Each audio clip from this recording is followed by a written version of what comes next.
Ready to explore the world of adjective? Let's go! Hi guys, my name is Mirko and I'm your Italian tutor, and today we are going to explore the adjectives. However, I made previous videos where I talk about adjective. Do you remember where I talk about nationalities, link above, or when I talk about the possessive, another link above? I really recommend you to rewatch these videos because they can give you the background to go ahead. Because now we are going to see the rule that you're going to apply when you're going to use an adjective. Okay? So we have two types. So we have an adjective that ends in O. So let's take, for example, allegro. And let's see the variation.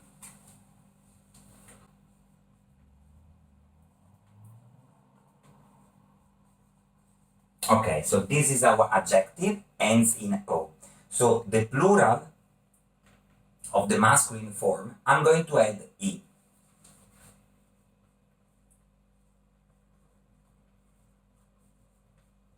Allegri.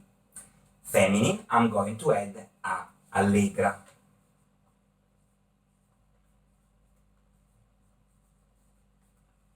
Plural feminine, I'm going to add E. Allegre.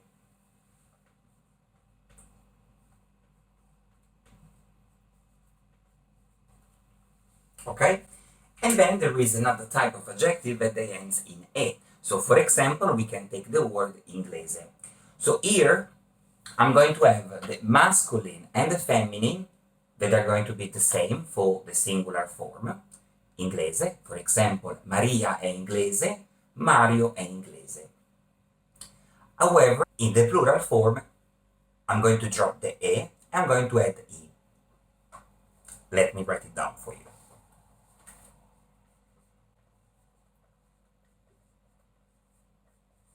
So, inglese, masculine and feminine singular, plural, inglesi.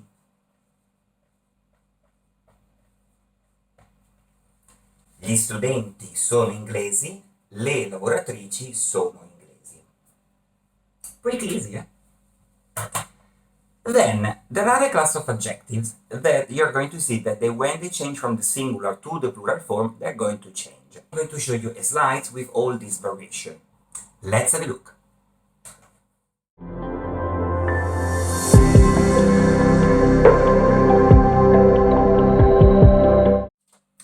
And maybe you are going to ask, but what about if I have two nouns of different genders? What I do? So the rule is that you are going to use the masculine form. So for example, le madri e I padri italiani. So we don't have any more variation. Don't be silly, because we have others. There are some complications.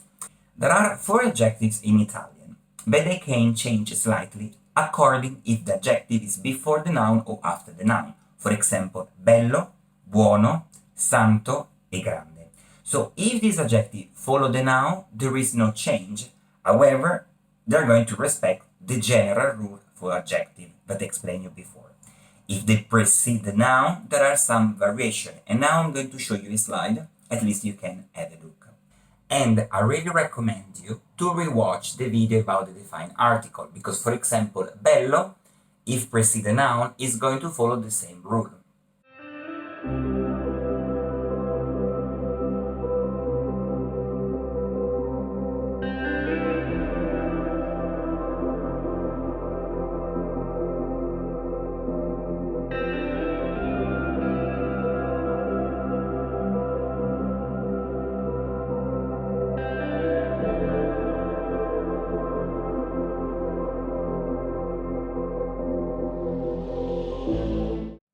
So you might ask, what is the position of adjective in Italian? So the position of adjective in Italian is quite flexible. So it's not like in English that you put all the adjective before the noun.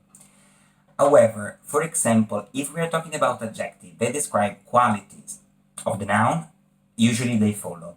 However, if, for example, we have possessive, demonstrative, indefinitive, usually they precede the noun. Okay? However, there is some adjectives that they have a special meaning. So if you place them before or after, can change slightly the meaning of the noun. So for example, if I take the adjective caro, If I put it before the noun, so if I would say un caro amico, it means that it's a closest friend. But if I say un amico caro, it means that my friend is quite expensive. Okay, I'm going to show you now a list of these adjectives. So be careful when you use it.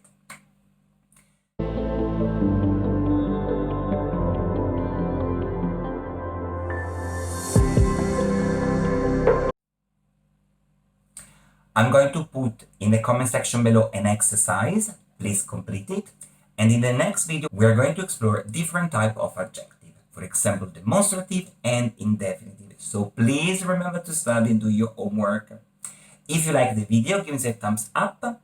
And I see you next week. Bye for now.